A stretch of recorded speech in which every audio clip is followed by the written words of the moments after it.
I'll prove to you right now that there are sources of essentially free infinite energy all around us in our atmosphere.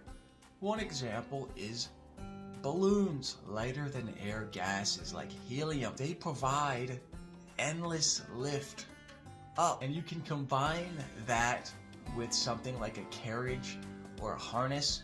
You could combine that with a zipline structure. You could combine that with any number of other mechanical structures combined with that infinite lift, potentially combined with the wind, create all sorts of devices to transport people, items across distances. It's not used in obvious reasons. Those types of systems are not used in part because the Hindenburg disaster, which was broadcast on the news all over the world, it was a great arrival of a giant blimp, almost like the moon landing in scope, but it burst into horrific flames, and the quote, "Oh, the humanity," was burned in everyone's mind, and blimps fell to the wayside, and for some reason, they're not used anymore. Weird. And yet free energy doesn't exist. Here's another example.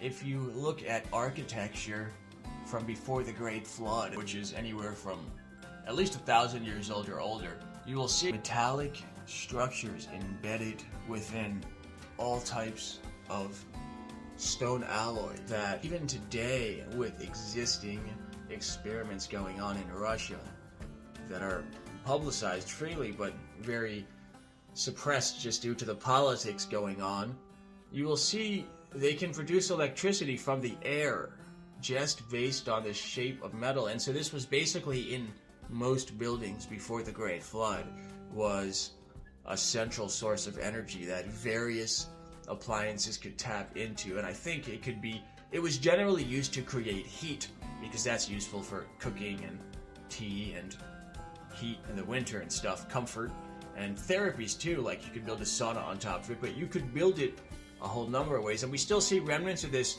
in Japan and Korea with heated floors.